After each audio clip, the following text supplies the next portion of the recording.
Hi friends, welcome to cinema ரசிகன். நம்ம இன்னைக்கு மூவியில் பார்க்க போகிற படம் லேட்டஸ்ட்டாக ரிலீஸ் ஆகிற ஹாலிவுட் படம். படத்தோட நேம் ட்விஸ்டர்ஸ்.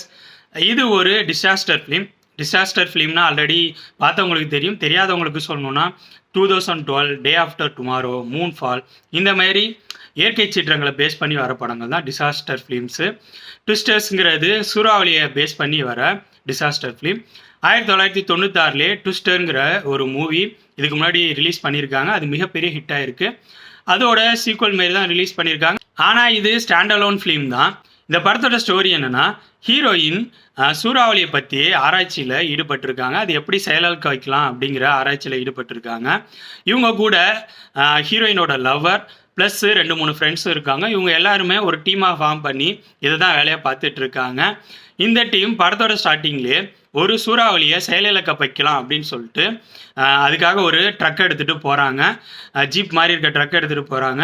அந்த டைமில் அந்த டீம் கொஞ்சம் எதிர்பார்க்காம அந்த சூறாவளி பெரிய லெவலில் ஃபார்ம் ஆகி அந்த டீமை ஃபுல்லாக அட்டாக் பண்ணுது. அந்த அட்டாக்லேருந்து ஹீரோயின் மட்டும்தான் தப்பிக்கிறாங்க, பாக்கி எல்லாருமே செத்துடுறாங்க. இதனால ஹீரோயின் ரொம்பவே மனமுடைஞ்சு போய் இந்த வேலைகள்லேருந்து ஒதுங்கி இருக்காங்க.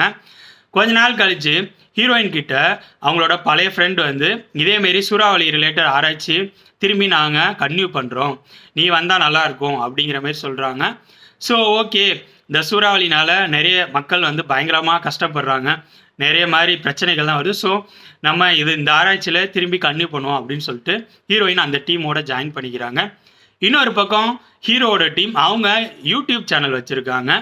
அந்த டீமோட வேலை என்னென்னா, இந்த சூறாவளி வரப்போ அது பக்கத்தில் போய் அட்வென்ச்சராக இருந்து வீடியோஸ் எல்லாம் லைவாக அப்லோட் பண்ணுறது, இதான் அந்த டீமோட வேலை. இந்த 2 டீமும் ஒரு இடத்துக்கு போயிட்டு அங்கே வர சூறாவளிகள் ரிலேட்டட் ஆராய்ச்சி பண்ணலாம் அப்படிங்கிற மாதிரி போகிறாங்க. இதுக்கப்புறம் படத்தில் வர சம்பவங்கள் என்னென்ன, ஹீரோ இந்த 2 டீமும் சேர்ந்து சூறாவளிகள் பற்றி ஆராய்ச்சி பண்ணி அது செயலுக்கு வச்சாங்களா இல்லையா, இதுக்கெல்லாம் ஆன்சர் சொல்கிற படம் தான் ட்விஸ்டர்ஸ். இந்த படத்தோட பாசிட்டிவ்ஸ் அண்ட் நெகட்டிவ்ஸை ரொம்பவே ஷார்ட்டாக பார்த்துருவோம்.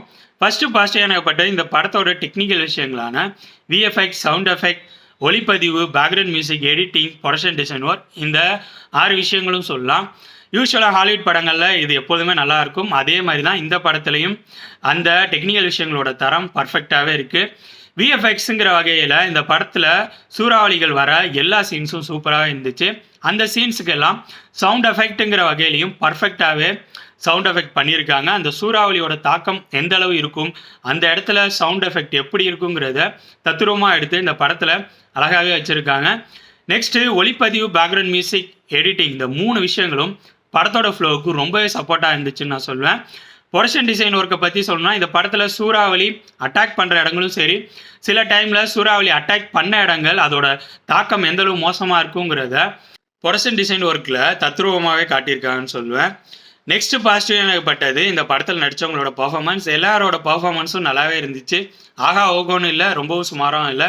படத்துக்கு என்ன தேவையோ அதை பர்ஃபார்மன்ஸுங்கிற வகையில் கொடுத்துருந்தாங்க. ஹீரோயினுக்கு தான் பர்ஃபார்மன்ஸ் பண்ணுறதுக்கு அதிகமான ஸ்கோப் இந்த படத்தில் இருந்துச்சு. அதை கரெக்டாக யூட்டிலைஸ் பண்ணி ஹீரோயின் அவங்களோட பர்ஃபார்மன்ஸை கொடுத்துருக்காங்கன்னு சொல்லுவேன். நெக்ஸ்ட்டு இந்த படத்தோட நெகட்டிவ்ஸ் பற்றி சொல்லணும்னா, ஸ்டோரி அண்ட் ஸ்க்ரீன் பிளே சொல்லலாம். ஸ்டோரியை பற்றி சொல்லணும்னா, இந்த படத்தில் பெருசாக புதுசான எந்த ஸ்டோரி பேஸ்லைனும் கிடையாது. ஆல்ரெடி நம்ம பார்த்து பழகின ஸ்டோரி பேஸ்லைன் தான். அடுத்ததாக ஸ்க்ரீன் பிளே பற்றி சொல்லணும்னா, ஸ்க்ரீன் பிளேயில் 2 விஷயங்கள் எனக்கு ட்ராபேக்காக பட்டுச்சு. ஒன்று என்னென்னா, சூறாவளி வர இடங்கள்லாம் டெக்னிக்கலாக ஸ்ட்ராங்காகவே இருக்குது. ஆனால் 1996 ட்விஸ்டருங்கிற படத்தில் சூறாவளியை பிரம்மாண்டமாகவே காட்டிட்டாங்க. இந்த படத்தில் பிரம்மாண்டத்தை தாண்டி சுவாரஸ்யமாக ஆச்சரியப்படுத்துகிற மாரி எந்த விஷயங்களும் இல்லை. இன்னொரு விஷயம் என்னென்னா, இந்த படத்தோட நம்மளால் எமோஷ்னலாக கனெக்ட் ஆகவே முடியல. ஏன்னா இந்த படத்தோட சீன்ஸ் அப்படி தான் இருக்குது. கேரக்டர்ஸும் பெருசாக ஸ்ட்ராங்காக டிசைன் பண்ணாதனால நம்மளால் எமோஷ்னலாக கனெக்ட் ஆக முடியல. டிசாஸ்டர் படம்னா கண்டிப்பாக படத்தில் எமோஷ்னலாக கனெக்ட் ஆகிருக்கணும். அப்போ தான் அந்த படத்தில் வர கேரக்டர்ஸ்க்கு எதுவும் ஆகக்கூடாது அப்படிங்கிற பதட்டம் நமக்குள்ளே உருவாகும். இந்த படத்தில் அந்த பதட்டம் எனக்குள்ளே உருவாகலை.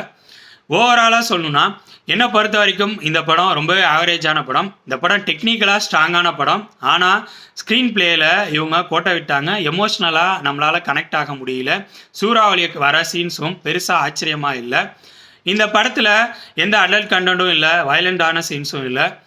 என்னோடய ரிவ்யூவை பேஸ் பண்ணி முடிவு எடுத்துக்கோங்க, இந்த படத்தை பார்க்கலாமா வேணாமான்னு. ஓகே ஃப்ரெண்ட்ஸ், இந்த வீடியோ உங்களுக்கு பிடிச்சிருக்குன்னு நினைக்கிறேன். தேங்க்ஸ் ஃபார் வாட்சிங். இந்த வீடியோ பிடிச்சிருந்தால் லைக் பண்ணுங்கள், கமெண்ட் பண்ணுங்கள், ஷேர் பண்ணுங்கள். அப்படியே சினிமா ரசிகன் சேனலை சப்ஸ்கிரைப் பண்ணுங்கள். கூடவே பக்கத்தில் இருக்க பெல் ஐக்கானையும் கிளிக் பண்ணுங்கள். அப்போ தான் நம்ம போடுற வீடியோஸ் உடனுக்குடன் உங்களுக்கு வந்து சேரும். தேங்க்யூ.